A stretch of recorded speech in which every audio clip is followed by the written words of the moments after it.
একদা সাদ্দাত তখন নবজাতক শিশু তার মায়ের সাথে জাহাজে করে গভীর সমুদ্র দিয়ে পাড়ি দিয়েছে। সাদ্দাতের বয়স তখন 2 কি 3 দিন হবে।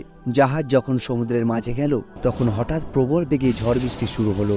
আর এই জাহাজটি গভীর সমুদ্রে ডুবে যাচ্ছে দেখে সাদ্দাতের মা জাহাজে একটি কাঠ ভাসতে দেখে। মা খুব কষ্ট করে শিশুটিকে নিয়ে কাঠে ভাসতে লাগলো। জাহাজের সবাই মারা গেল, কিন্তু সাদ্দাত এবং তার মা দুজনই বেঁচে রইল। বিশাল এই সমুদ্রের মাঝে সাহায্য করার মতো তাদের কাছে কেউই নেই, এক আল্লাহ রব্বুল আলামিন ছাড়া। শিশুটির কথা ভাবতেই মায়ের চোখ দিয়ে জল বেরিয়ে গেল। কিভাবে বাঁচাবে এই শিশুকে সে কিছুই বুঝতে পারছে না। অস্থিরতার কালো মেঘ ছেয়ে যায় তার সমস্ত হৃদয়ে। এমন সময় আল্লাহ রব্বুল আলামিন আজরাইল ফেরেশতাকে ডেকে বলল, হে আজরাইল, যাও এই গভীর সমুদ্রের মাঝে মা ও শিশু দুজনেই বেঁচে আছে, তাদের মধ্যে থেকে এখনই মায়ের জান কবজ করে নিয়ে আসো।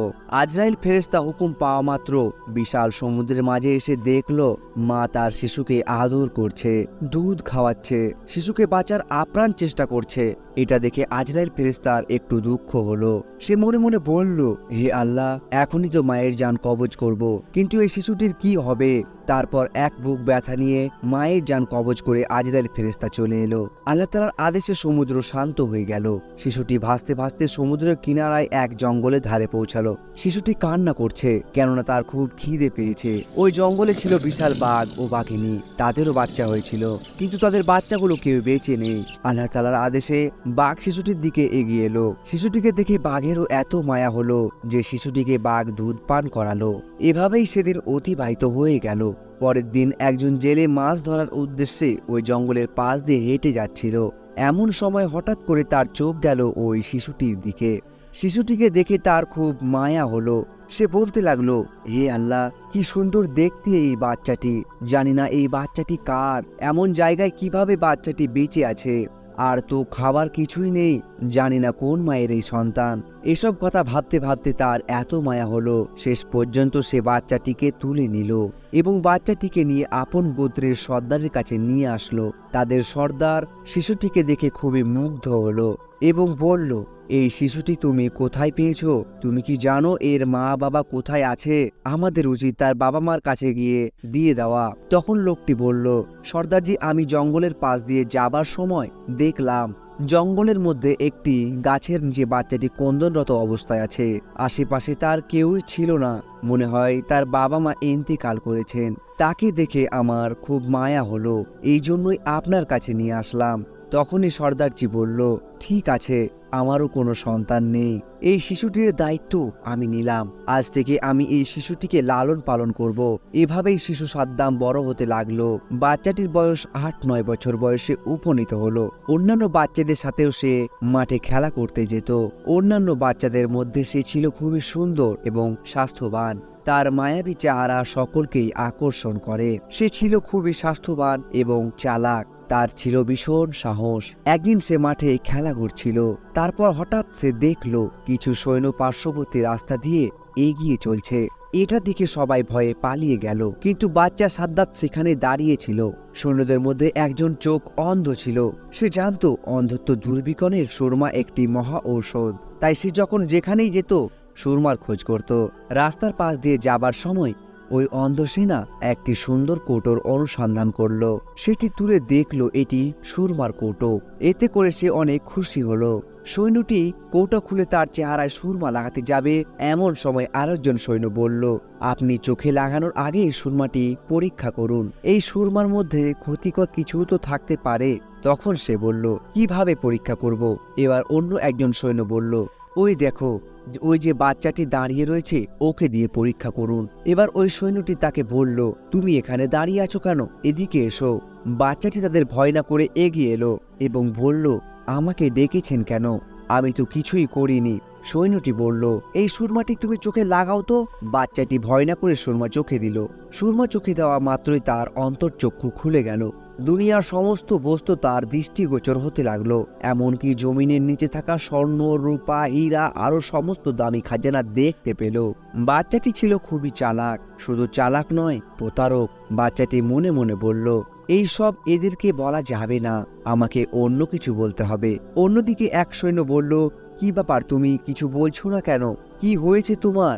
আর তখনই বাচ্চাটি মিথ্যে অভিনয় করে কাঁদতে কাঁদতে বলল, সুরমা লাগানোর ফলে চোখের মারাত্মক ব্যথা অনুভব হচ্ছে। আমার চোখ জ্বলে যাচ্ছে। এখন আমি কি করব? আপনারা আমাকে কি চোখে দিয়েছেন? এই কথা শুনে একজন অন্ধ সৈন্য ওকে বলল, মনে হয় সুরমায় কোনো ভেজাল মিশ্রিত আছে, এটা আসল সুরমা নয়। এরপর তারা সুরমার কৌটো ফেলে ভয়ে ওই স্থান ত্যাগ করলো। বাচ্চাটির দূরত্ব ওই সুরমার কৌটো নিয়ে বাড়িতে চলে এলো। বাড়িতে এসে তার বাবার নিকট বলল, বাবা, আমি এমন এক জিনিস পেয়েছি যেটা দিয়ে খুব তাড়াতাড়ি আমরা রাজা হয়ে যাব। তখন তার বাবা বলল, কি এমন পেয়েছো? তখন বাচ্চাটি বলল, বাবা, আমি এমন এক সুরমা পেয়েছি যেটা চোখে লাগালে জমিনের নিচে সমস্ত স্বর্ণ, রূপা, হীরা, মণিমুক্তা সব কিছুই দেখতে পাওয়া যায়। তখন বাবা বলল, বড় আনন্দের কথা শোনালে বাবা, তোমার কোনো ভয় নেই। আমার অনেক লোকজন আছে, আরও আছে অসংখ্য ঘোড়া ও গাধা। তুমি চোখে সুরমা লাগিয়ে চলো। তুমি যেখানে স্বর্ণরূপা খাজানা দেখতে পাবে তখনই আমাদেরকে বলবে, আমরা উঠিয়ে নিব। এভাবেই 10 বছর পর বাচ্চাটি যখন পরিপূর্ণ যুবকে পরিণত হলো, তখন হঠাৎ একদিন সর্দারের মৃত্যুবরণ করল। সর্দারের মৃত্যুর কিছুদিন পর একজন বলল, এখন আমাদের সর্দার কে হবে? অপর দিকে থাকা একজন ব্যক্তি বলল, যেহেতু আমাদের সর্দার তাকে লালন পালন করে বড় করে তুলেছে, তাই এই যুবককে সর্দার করা হোক। সবার অনুমতিতেই এই যুবককে সর্দার করা হলো। কিছুদিন পর যুবক সাদ্দাত অনেক অহংকারী হয়ে গেল, কারণ তার কাছে ছিল প্রচুর ধন সম্পদ। সে কারো পরোয়া করত না, এমনকি দেশের বাদশাকেও সে পরোয়া করত না। এভাবেই কয়েক বছর পর তার প্রশিক্ষণ প্রাপ্ত সৈন্য দ্বারা দেশের বাদশাকে পরাজিত করে সে নিজেই দেশের বাদশার সিংহাসনে আরোহণ করলো। এক রাষ্ট্রীয় ক্ষমতা নিজের হাতে তুলে নেয়। এক সময়ে অসহায় বাচ্চা আজ দেশের রাষ্ট্রপ্রধান। একদিন বাদশাহ সাদ্দাত তার রাজ দরবারে উজির নাজির মন্ত্রী এবং সমস্ত কর্মচারীকে দেখে বলল, আমার ধনদৌলত, সোনা, রূপা, হীরা, হাতি, গাদা সহ কোনো জিনিসের অভাব নেই। আমার যেরকম সুন্দর চেহারা, ধনসম্পদ আছে, তাতে কি আমি খোদা হওয়ার উপযুক্ত নই? তখন সেখানে উপস্থিত থাকা মন্ত্রী নাজির সকলেই একসাথে বলল, নিশ্চয়, এত যার ধন দৌলত, দালান কোটা, হাতি, ঘোড়া সবই তো আছে। তুমি যদি খোদা না হও, তাহলে এই দুনিয়ার খোদার উপযুক্ত আর কে? এত সুন্দর ভরা মণিমুক্ত, হীরে জহরত, এত কর্মচারী, এত লোক সবই তো আছে, তাহলে তুমি খোদার উপযুক্ত। তখন বাদশাহ সাদ্দাতের আরো অহংকার বেড়ে গেল। তখন সে বলল, কাল থেকে এই দেশে কোনো মানুষই যেন গাছ পূজা বা পাথর পূজা, মূর্তি পূজা না করে। সবাই যেন বাদশাহ সাদ্দাতকে পুজো করে। আসলে বাদশাহ সাদ্দাতের উপর কথা বলার মতো সাহস কারও ছিল না। বাদশাহ সাদ্দাতের হুকুম মতো পরের দিন থেকেই তার সৈন্যবাহিনী দেশের বিভিন্ন প্রান্তে বেরিয়ে পড়ল। একটি স্থানে গিয়ে তারা ঘোষণা করল, আজ থেকে এই দেশে কেউ মূর্তি পূজা করবে না, তার বদলে বাদশাহ সাদ্দাতকে পুজো করবে। যদি এই হুকুম কেউ অমান্য করে তাহলে তাকে মৃত্যুদণ্ড দেওয়া হবে। এই কথা বলার পর তার সৈন্যবাহিনী সেখান থেকে চলে গেল। এদিকে হযরত হুদ আলাইহিসসালাম মূর্তি পূজা ছেড়ে সকলকে আল্লাহর রাস্তায় আসার জন্য আহ্বান করছে, আল্লাহর দিন প্রচার করছে। কিন্তু বাদশাহ সাদ্দাতের সৈন্যর মুখে এমন কথা শোনার পর হযরত হুদ আলাইহিসসালাম বাদশাহ সাদ্দাতের দরবারে এসে হাজির হলেন। হযরত হুদ আলাইহিসসালাম বললেন, হে বাদশাহ সাদ্দাত, তুমি নাকি নিজেকে পূজা করতে বলেছ, তুমি নাকি খোদা এই দাবি করছো। তোমার এত সাহস কে দিয়েছে? এখনো সময় আছে, এক আল্লাহর প্রতি ঈমান আনো। হযরত হুদ আলাইহিসসালামের সাহস দেখে রাজদরবারে সবাই অবাক, যার ভয়ে সমস্ত মানুষ, উজির নাজির মন্ত্রী, এমনকি নিজের বেগমেরা কথা বলতে পারে না। সেখানে একজন দরবেশ কিনা তাকে উপদেশ দিচ্ছে। কে এই ব্যক্তি? তারা কেউ বুঝতে পারছে না। পাশে থাকা তার মন্ত্রী বলল, হুজুর, কে এই ব্যক্তি যে আপনার উপর কথা বলে? তার এত সাহস তো কম নয়, তার সাহস তো কম নয়। তখনই বাদশাহ সাদ্দাত প্রচন্ড রেগে গেল, উচ্চ স্বরে গর্জন করে বলে উঠল, তোমার আল্লাহকে মানতে যাব কিসের জন্য? আমি নিজেই খোদা। তখন হযরত হুদ আলাইহিসসালাম বললেন, আল্লাহর পরম করুণাময়, তিনি আপনাকে দুনিয়ার সুখে রাখবেন এবং মৃত্যুর পর তোমাকে বেহেশতে থাকতে দিবে। এই কথা শুনে বাদশাহ সাদ্দাত বলল, তোমার আল্লাহ কি আমার চেয়েও সুখী? হযরত হুদ আলাইহিসসালাম বললেন, নিশ্চয়ই আল্লাহ তাআলা নেক বান্দাদের জন্য বেহেশতে তৈরি করে রেখেছেন। দুনিয়া ছেড়ে চলে যাওয়ার পরকালে বেহেশতে রয়েছে। বেহেশতে রয়েছে অতুলনীয় সভা, অফুরন্ত সুখ, যেখানে কোনো কিছুর অভাব নেই, যেখানে থাকবে হুর, কত খাবার যা দুনিয়ার সমস্ত খাবারের স্বাদের থেকে আলাদা, থাকবে মধু, দুধের নহর। এই কথা শুনে বাদশাহ সাদ্দাত হা হা করে হেসে উঠল এবং বলল, রেখে দাও তোমার আল্লাহর বেহেশতের কাহিনী, এমন আজগুবি গল্প কতই না শুনেছি। হযরত হুদ আলাইহিসসালাম বললেন, এগুলো কোনো মিথ্যে গল্প নয়, এগুলো সত্যি। আল্লাহ তাআলার এমন অপরূপ বেহেশত তোমার কি পছন্দ হয় না? তখন সাদ্দাত অহং করে বলে উঠল, আমি তোমার আল্লাহর কাছে মাথা নত করব কেন? আমি কি তোমার আল্লাহর মতো বেহেশত তৈরি করতে পারি না? আমার তো কোনো কিছুরই অভাব নেই। তখন হুদ আলাইহিস সালাম বললেন, বাদশাহ সাদ্দাত, তোমার মাথা খারাপ হয়ে গেছে, না হলে এমন কথা বলতে না। আল্লাহ যা করতে পারে তা পৃথিবীর কোনো মানুষ কখনোই করতে পারবে না। সাদ্দাত তখন অহংকার করে হেসে বলল, মূর্খরা এমন কথা বলে, আমি নিশ্চয়ই পারবো। আমার টাকা পয়সা কর্মচারী কোনো কিছুর অভাব নেই। আমি তোমার আল্লাহর মতো একটি বেহেশত বানিয়ে দেখিয়ে দেব। সাদ্দাতের কথা শুনে হযরত হুদ আলাইহিস সালাম প্রচণ্ড রেগে গিয়ে বলল, মূর্খ বাদশাহ, এত বড় স্পর্ধা তোমার! এত অহংকার কিছুতেই আল্লাহ তাআলা সহ্য করবে না। বাদশাহ তখন প্রচণ্ড রেগে গেল। হযরত হুদ আলাইহিস সালামকে সেখান থেকে তাড়িয়ে দিলেন। কিছুদিন পর বাদশাহ সাদ্দাত তার সমস্ত উজির নাজির মন্ত্রী এবং কর্মচারীকে ডেকে বললেন, আমি দুনিয়াতে বেহেশত তৈরি করার সংকল্প করেছি, সুতরাং তোমরা উপযুক্ত জায়গার সন্ধান করো। হুকুম মাত্রই সারা দেশ সৈন্যবাহিনী জায়গা অনুসন্ধান করতে লাগলো। অনেক অনুসন্ধান করার পর একটি জায়গা সবার পছন্দ হলো। এই খবর জানানোর জন্য তারা সবাই তাড়াতাড়ি রাজ দরবারে আসলো। সাদ্দাতের প্রধান উপদেষ্টা তাকে বলল, হুজুর, বেহেশত বানানোর জন্য সবচেয়ে সুন্দর এবং উপযুক্ত স্থান পেয়েছি। বাদশাহ সাদ্দাত বলল, কোন স্থান? সেই স্থানের বিবরণ দাও। তখন প্রধান উপদেষ্টা বলল, স্থানটি লম্বায় ৮,০০০ মাইল এবং চওড়া ৫,০০০ মাইল। এই কথা শুনে বাদশাহ সাদ্দাত অনেক খুশি হলো। সাথে সাথে বাদশাহ সাদ্দাত ঘোষণা করলো, এই দেশে কারো বাড়িতে কেউ স্বর্ণ রূপা রাখতে পারবে না, সবাইকে রাজ দরবারে জমা দিয়ে যেতে হবে। পরের দিন থেকে সকালে সাদ্দাত সৈন্যবাহিনী দেশের বিভিন্ন প্রান্তে প্রতিটি বাড়িতে অনুসন্ধান করতে লাগলো। যার বাড়িতে সোনা রূপা হিরো পাওয়া যেত সেটিকে তারা নিয়ে চলে আসতো। এইভাবে বাদশাহ সাদ্দাত সৈন্যবাহিনী সাধারণ মানুষের উপর অত্যাচার করত। দেশে ক্রমশ অন্যায় অত্যাচার বেড়ে গেল। বাদশাহ সাদ্দাত তার মন্ত্রীকে জিজ্ঞাসা করলো, মন্ত্রী, বেহেশত তৈরির কাজ কত দূরে এগুলো? মন্ত্রী বলল, হুজুর, দুনিয়ার বিভিন্ন প্রান্তে যেখানে যত মূল্যবান জিনিস ছিল, স্বর্ণ, হীরা, মানিক, মুক্তা, জহরত, ইয়াকুত ও মার্বেল জোগাড় করা হলো। এমনইভাবে পৃথিবীর বিভিন্ন প্রান্ত থেকে লক্ষ লক্ষ সুদক্ষ কারিগর ও মজুরি বেহেশত তৈরির জন্য আসতে শুরু করলো।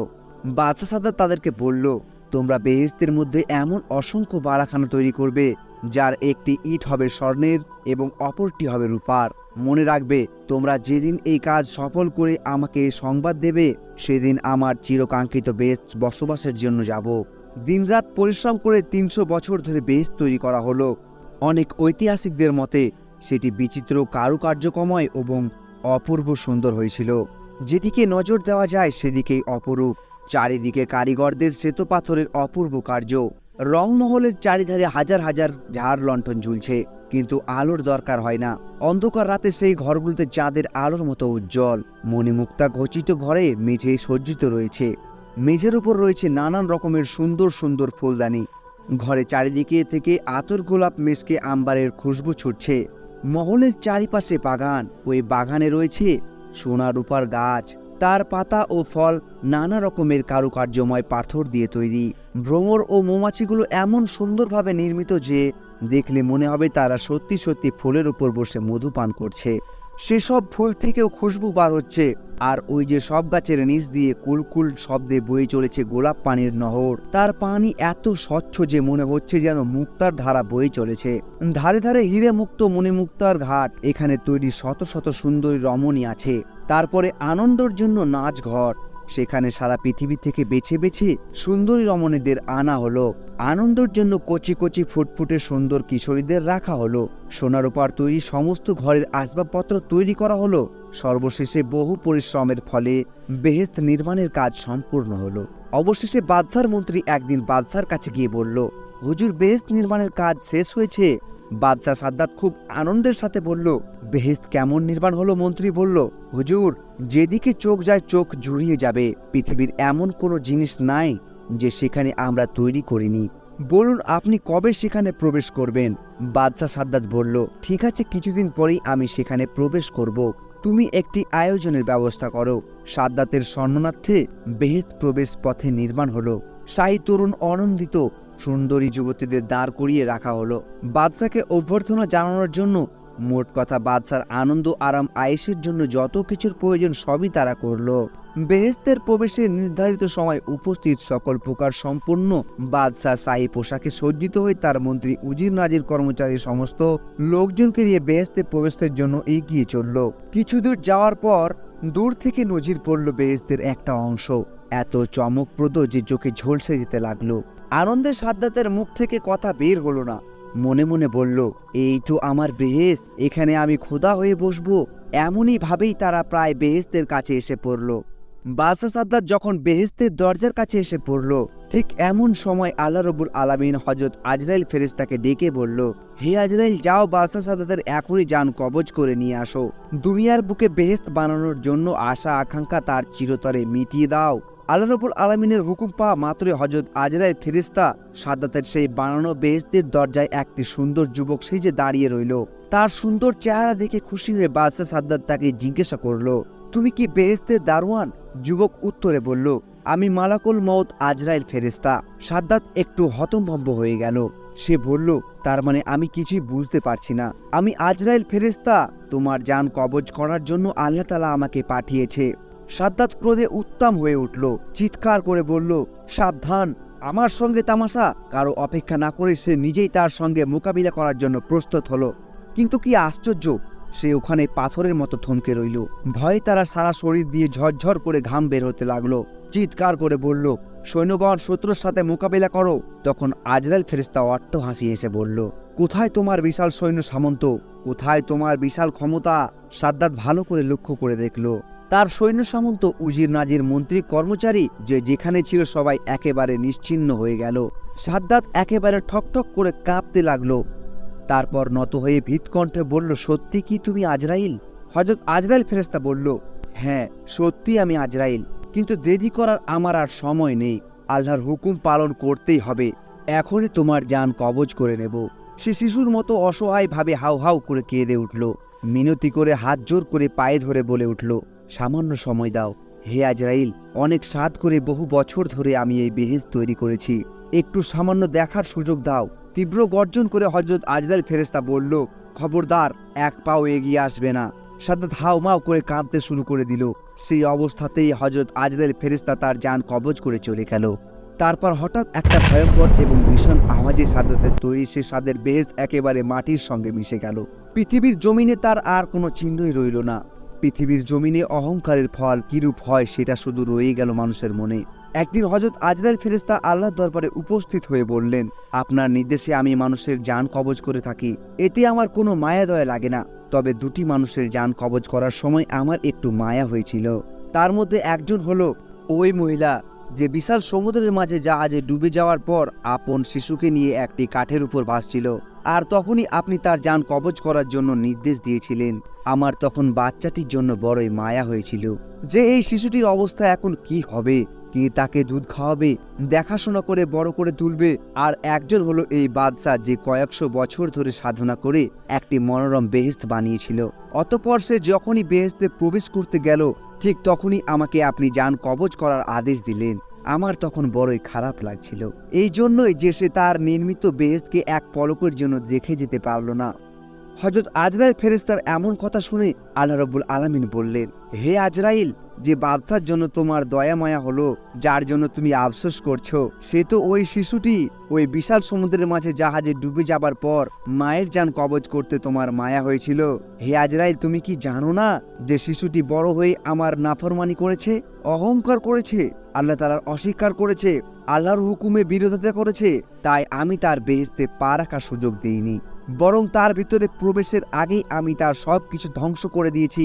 প্রিয় দর্শক, এই ঘটনা থেকে আমাদের শিক্ষা নেওয়া উচিত, আল্লাহর নিয়ামতকে অস্বীকার করলে, অহংকার করলে এর পরিণতি খুবই খারাপ হতে পারে। আমরা এই পৃথিবীর আল্লাহর নিয়ামতের মাঝে ডুবে থেকেও অহরে নাফরমানি করে চলেছি, আল্লাহর হুকুমের বিরুদ্ধাচরণ করেছি। এই সমস্ত জিনিসকে আমাদের বর্জন করতে হবে। সকল খারাপ কাজ ছেড়ে দিয়ে সহজ সরল পথে চলার চেষ্টা করা উচিত। আল্লাহ তাআলা যেন আমাদের সকলকে হিংসা, অহংকার, সুদ, ঘুষ, হারাম আরও সকল প্রকার খারাপ কাজ থেকে দূরে সরিয়ে রাসূল সাল্লাল্লাহু আলাইহি ওয়াসাল্লামের দেখানো পথে চলার তৌফিক দান করুক। আমিন।